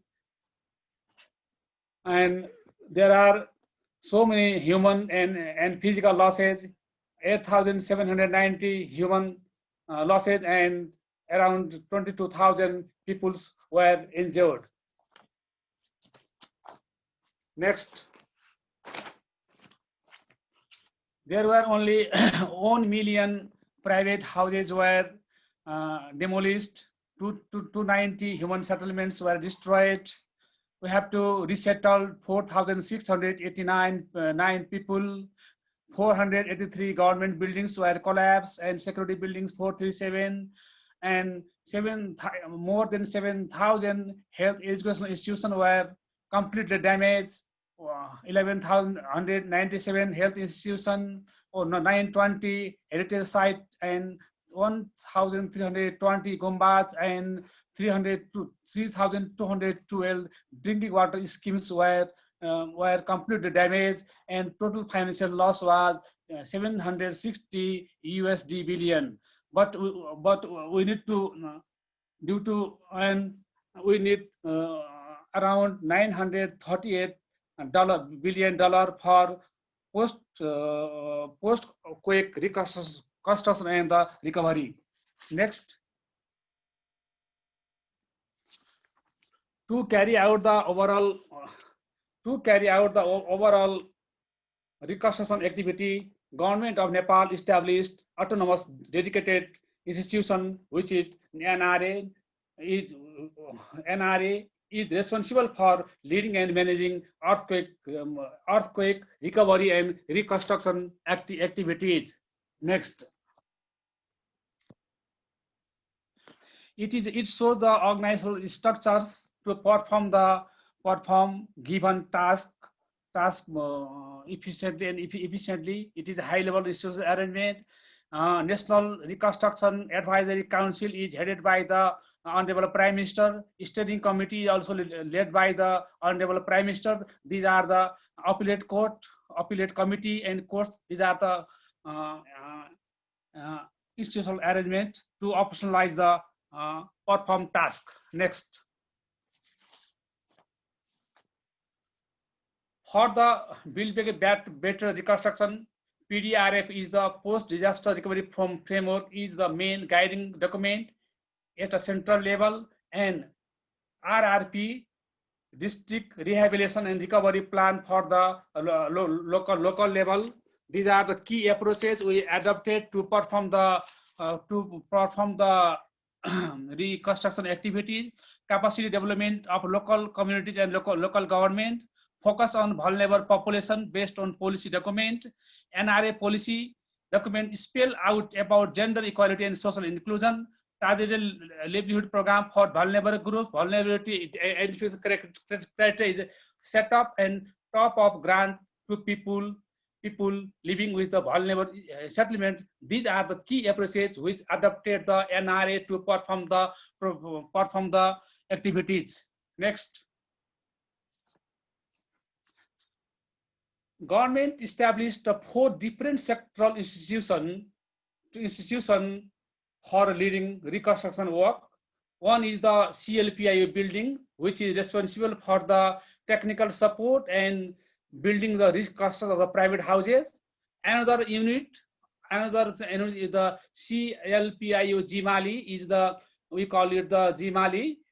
It is responsible for house grants and reconstruction of the rural infrastructure.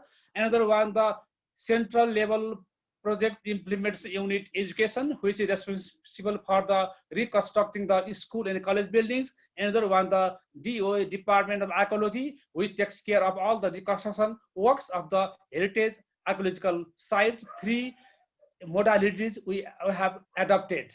Next one. It is a major component of reconstruction. About 1 million households were damaged. We have to adopt owner-driven approach. Beneficiaries' responsibility to make their home themselves. As a result, we are able to reconstruct more than 500,000 households at that time. Government responsibility is to give them the grant transferred to the bank account, and another responsibility is to provide the technical assistance. That's why we can able to get 66% house already completed, and 25% is going to ongoing, and 95% house beneficiaries already agreed to build their homes. Next slide. This is the overall progress, what we achieved during the 4 years of period. Private housing, we have completed 91%, school building 98% have been completed, health post 70% health posts were completed, public buildings 95% have been completed, security buildings 100%, heritage site 58%, and only 700 kilometers or 100% rural roads have been completed during the 4 years period. Next, we do have the very good relation with the development partners. 241 NGO or INGO give permission to work, and they have committed Nepali rupees 90 billion. They have already expenditure is now till now 63 billion Nepali rupees, and they are committed to build 24,000 house, but they are able to complete 18,000, more than 18,000, around 1,300 school building, and 80 health facilities, health post is completed by the NGO or INGO sector. Next. Mr. Ariel, sorry to interrupt. It will be highly appreciated if you could kindly start wrapping up your presentation, please. Thank you so much. Okay. Move to next. Move to next. Yeah. Move to next.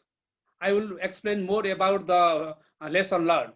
Yeah. During the reconstruction period, we have learned lot of lessons. The key lesson which will be could be the exemplary to the international communities for the post-disaster activities.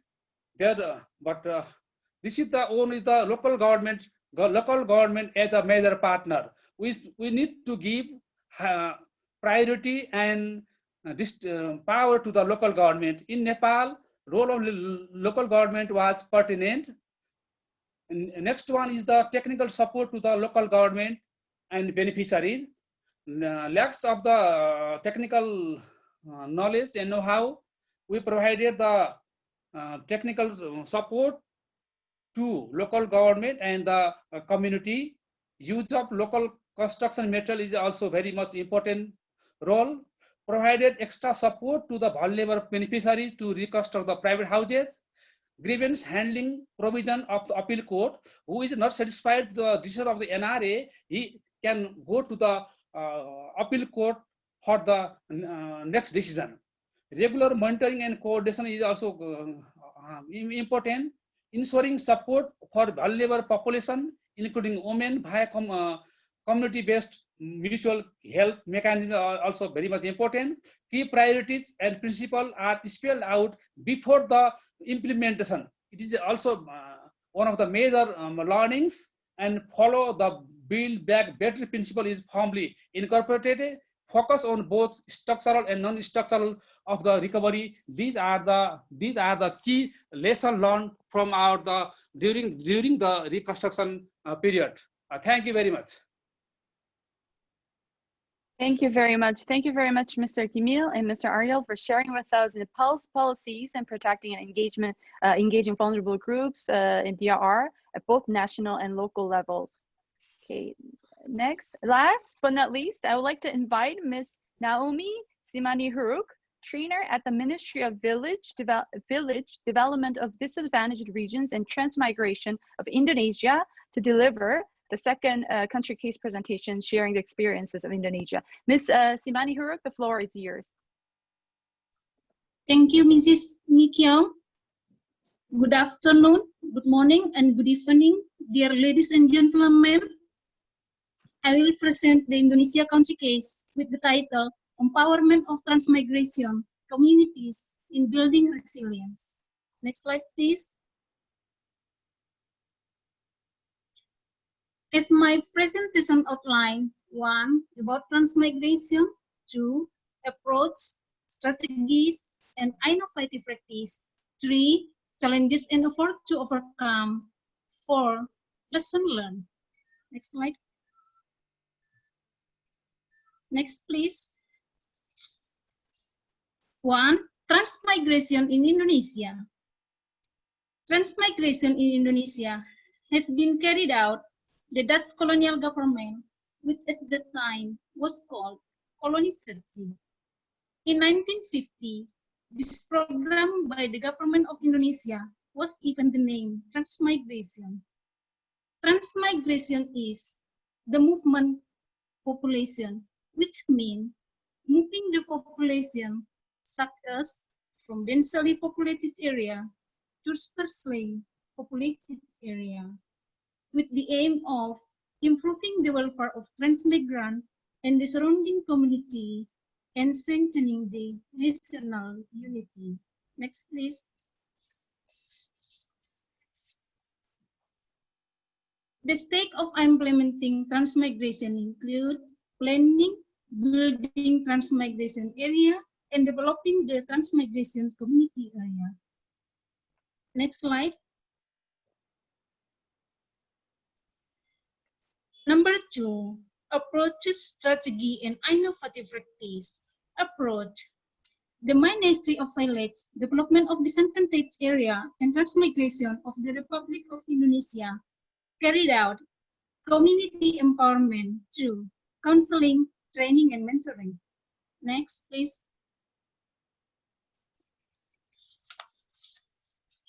Program activities include superior product exhibition, capacity building for human resource training, data collection, pilot training trials, and training implementation. Next, please.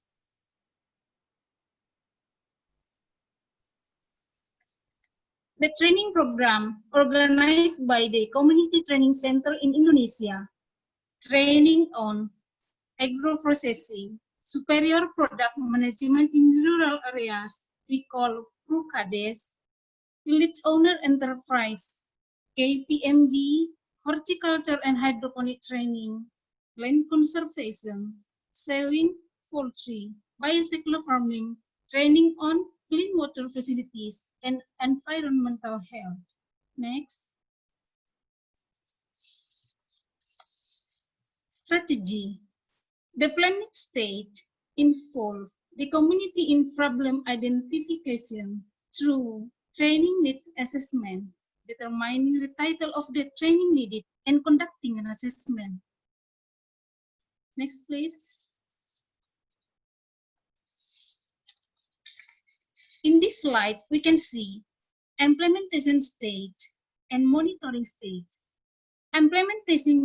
Implementation of face-to-face training in the village, disadvantaged region, and transmigration for 7 to 10 days for one training title. Participants were 40 people. Implementation of community education. In monitoring stage, by carrying out monitoring and evaluation after training can be through post-training guidance by providing stimulant assistance. Next, please.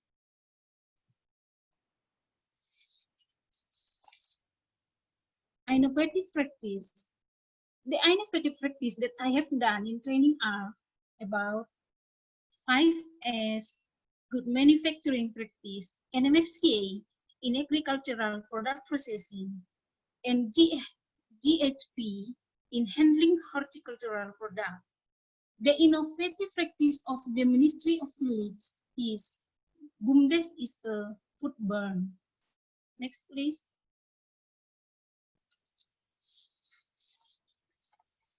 Village fund for infrastructure development like a village market, RUKADES, BUMDES, and village for facilities. The new normal era, currently 4.0 technology innovation with digital infrastructure such as smart village, online village market, online training, learning from home, online notification, and building a digital village ecosystem. Next, please.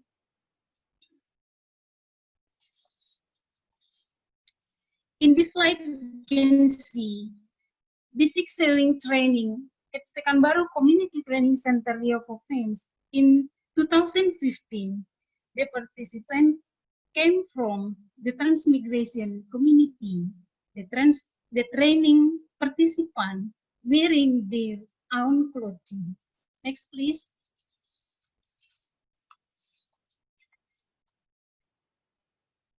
Conducted agricultural product processing training in Transmigration Settlement Unit in Bengkulu Province. Next, please. In this slide about good manufacturing practice application in trials and training. Next, please.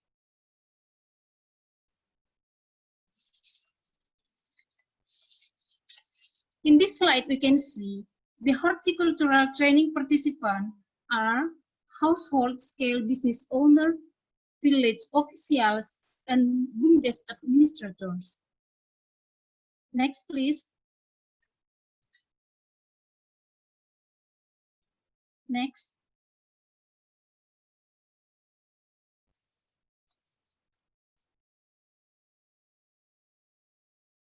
Next, please. Yes. In this slide, we can see number G, challenges and effort to overcome. The challenges in the transmigration community, the source of stress is displacement, and resilience is dynamic process of change and adaptability.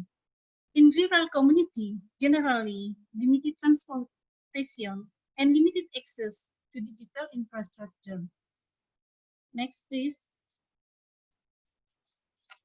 So, how to make the community resilient in the current situation is by changing the mindset of the community through counseling, training, and mentoring. Communities still have to work from village, disadvantaged region, and transmigration. Next, please. 4, lesson learned. From lesson learned, we can see transmigration is based on integrated area. Transmigration sites are going faster. The adaptive capacity of household and community resilience is a sustainable livelihood framework. Next, please. I think that's all. Thank you for your attention. Thank you very much, Ms. Sima Nihuruk, for sharing with us Indonesia's community-based approaches and capacity development initiatives. It was very insightful. Now, this concludes the presentation part of the session, and we'll move on to the Q&A discussion with the presenters. While we are a bit behind the schedule and the original time for the session has elapsed, I think we can have about 10 or 15 more minutes so that we could have a concise yet very compacted Q&A discussion with the presenters, as they have presented many very insightful ideas. The Q&A discussion will be moderated by my colleague, Mr. Keping Yao, Senior Governance and Public Administration Expert, UNDRR, DPIDG, UNPOG. Keping, over to you. Okay, thank you, Mikyo. I think so far you have, hopefully you have enjoyed the presentations, and most of the questions in the answer Q&A box has been already answered by me and also other colleagues. And also there are 4 remaining questions. Yeah. So one question I would like to ask Luis to answer. The question is about a communication mechanism. The question is, what are some mechanisms that can be used to prevent any misinterpretation in the process of decentralizing and the dissemination of information? For example, translating to local language or dialects. Luis, can you? Thank you for this difficult question. Very difficult question. Why do you give it to me? No, but what I can say is, in line with what I said about governance and governance styles, is that but you can never guarantee misinterpretation or miscommunication, but there are different communication styles, and I would say that generally in government, the classical style is giving information, is just one directional, is not listening to what's coming back.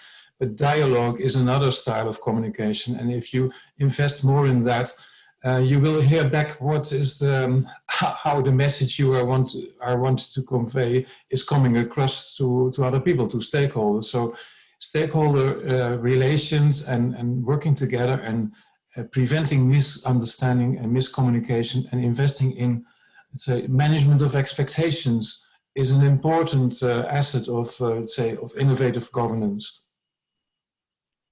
Okay. Thank you. Nomi, do you have any add to this question? Because I understand that in Indonesia, you also have a huge kind of, huge number of local authorities. Can you provide some addition to the answer of this question? Nomi. Nomi, you are there? Yeah, okay, good.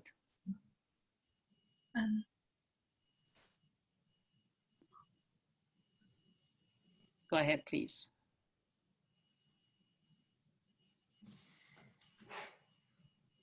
Can you hear me, Nomi? Yeah, yes, yeah.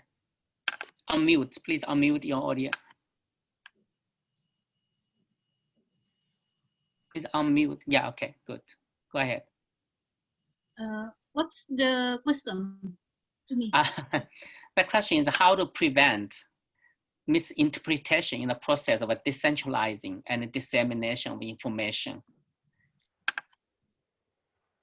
Because, for example, in Indonesia, you have a huge number of local governments, how to avoid this misinterpretation of information.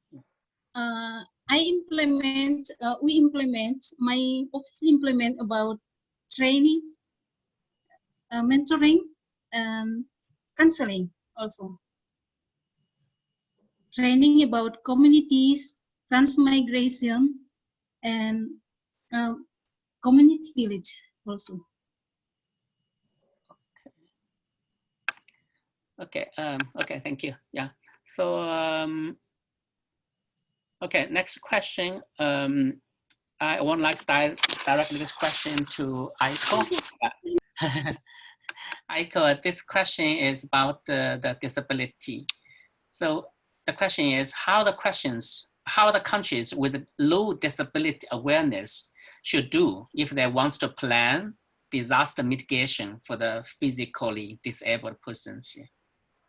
Okay, I will try my best to respond to the question. Yes, of course it depends. We have to take into consideration of specific political governance dynamics of that country that maybe the person that you raised the question is coming from. But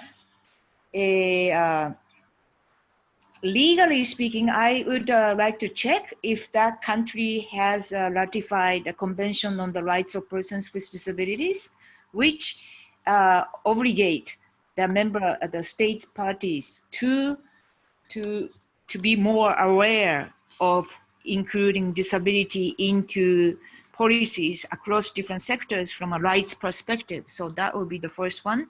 But then from a UN perspective, now the Secretary General of the United Nations has launched what we call UN Disability Inclusion Strategy, acronym of which is called UNDRR.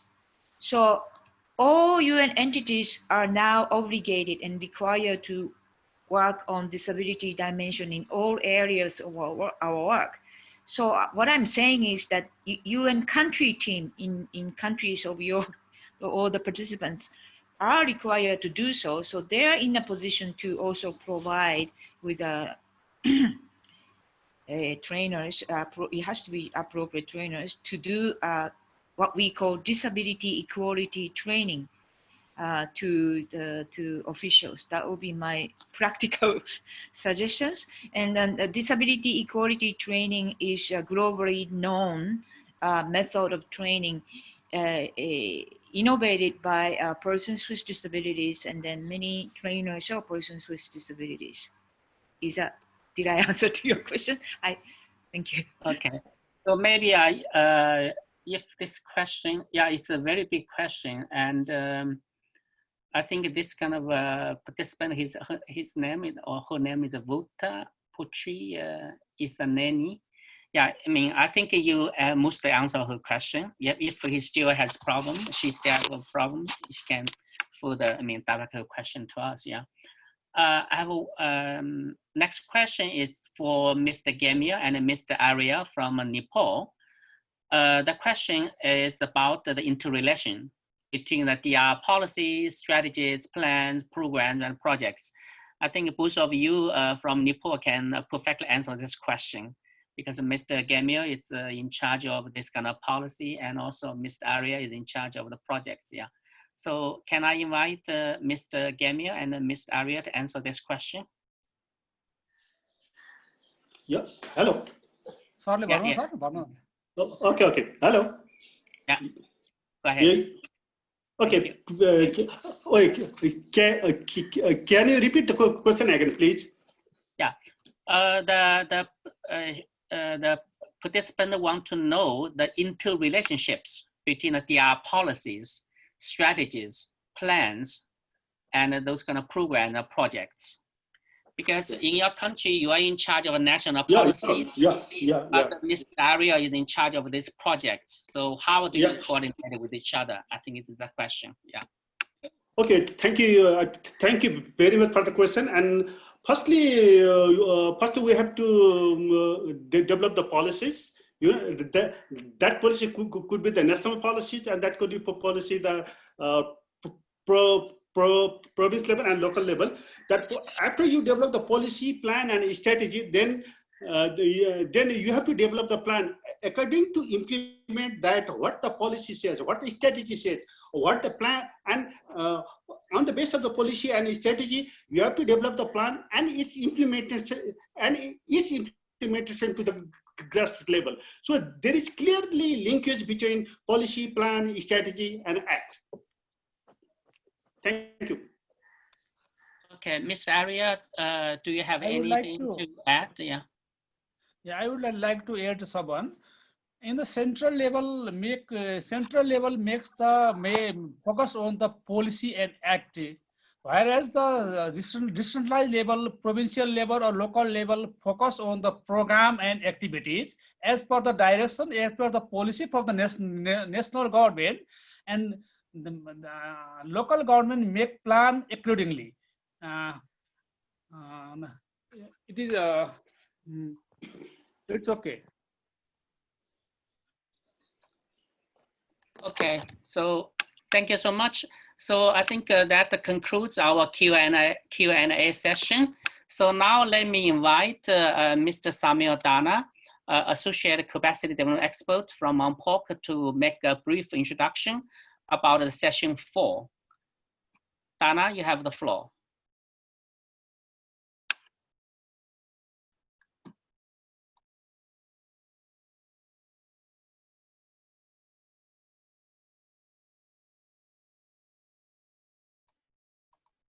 Dana, go ahead.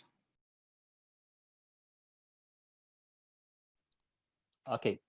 Good morning, good afternoon, good evening, ladies and gentlemen. I would like to run you briefly through this presentation or the session guide for next week's session 4, which will be on data and digital government for disaster risk reduction and building resilience.